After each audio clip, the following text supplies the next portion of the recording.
হ্যাঁ, এই যে আমরা এখন নিচে নেমে যাচ্ছি, ঘুরেছি অনেক, ঘুরছি আজকে সারাদিন, এখন নিচে চলে যাচ্ছি। সামনের দিকের ভিউটা জাস্ট এনজয় করার মতো। এই যে কত মানুষ নামতেছে উঠতেছে, সো অসাধারণ অসাধারণ। ক্যাবল কারের পার পারসন রাইড হচ্ছে 490 ইয়েন। সো আমাদের দুইজনের একবার নামতে গিয়েছে হচ্ছে 980 ইয়েন, এখন আবার নামছি, এখন আবার 980 ইয়েন। সো পায়ে হেঁটে নামা যায়, কিন্তু পায়ে হেঁটে নামতে প্রায় 1 ঘন্টার মতো সময় লাগে। সো আমরা একটু স্পিড আপ করার জন্য ক্যাবল কার নিয়েছি। আই বিলিভ ইটস অর্থ ইট।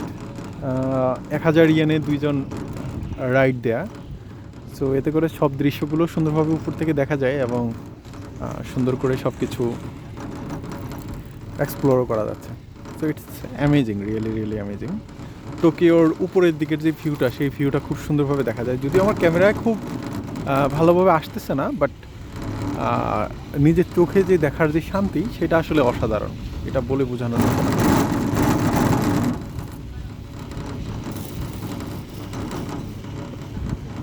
আর এই ক্যাবল কারে বসাটা একটু আনসিকিউর আমার কাছে মনে হয়েছে, যেহেতু সামনের দিকে আসলে কোনো ধরনের ব্যারিয়ার নাই। সো যদি কেউ আসলে পড়ে যায় এখান থেকে, ইনজুর্ড হবে, কিন্তু একবারে নিচে পড়বে না, কারণ নিচে ইয়ে দেওয়া আছে, নেটের প্রোটেকশন দেওয়া আছে। সো একদম নিচে পড়বে না, বাট হয়তো কিছু ইনজুর্ড হতে পারে।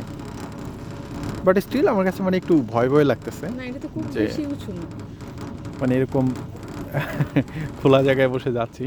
এই জন্য আপনারা হয়তো বা আশেপাশে যারা বসছে তাদেরকে দেখে বুঝতে পারতেছেন। আর এই যে দেখেন কত সুন্দর গাছের পাতা হচ্ছে লাল হয়ে যাচ্ছে অটামে। সো আর এটা খুবই আশ্চর্যের একটা বিষয়,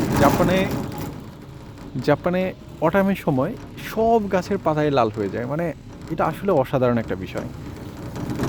বাংলাদেশে আসলে এরকম কোনো ধরনের বিষয় আসলে চোখে পড়ার মতো নয়। এটা হতে পারে বাংলাদেশের গাছ আর এখানকার গাছের ডিফারেন্সের কারণে।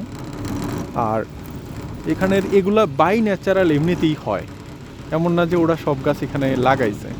বাই ন্যাচারালি যে কিছু কিছু জায়গা আছে যেখানে রিস্ক করা যায় না, যাওয়াই যায় না যেখানে, সেই জায়গাতেও এত সুন্দর সুন্দর গাছ দূর থেকে দেখা যায়, যে যেগুলো হচ্ছে লিভসগুলো কালারফুল। সো এটা আনবিলিভেবল। আর জাপানে আসার আগে শুধু শুনেছি যে অটামে এই হয় সেই হয়। তো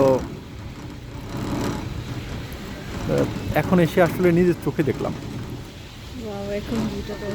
এই জন্য এখন হয়তোবা দেখলে বুঝতে পারবেন, এখন হচ্ছে অনেক সুন্দর, একবারে ক্যাবল কারটা অনেক সুন্দর করে নিচের দিকে চলে যাচ্ছে, এবং সামনের দিকে দূরে টোকিওর বিল্ডিংগুলো দেখা যাচ্ছে। আর তার সামনে হচ্ছে এখানে পাহাড়টা, এটা পাহাড়ের আরেকটা সাইড।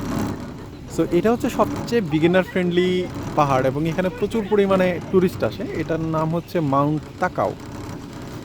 তো এটা হচ্ছে খুবই বিগিনার ফ্রেন্ডলি একটা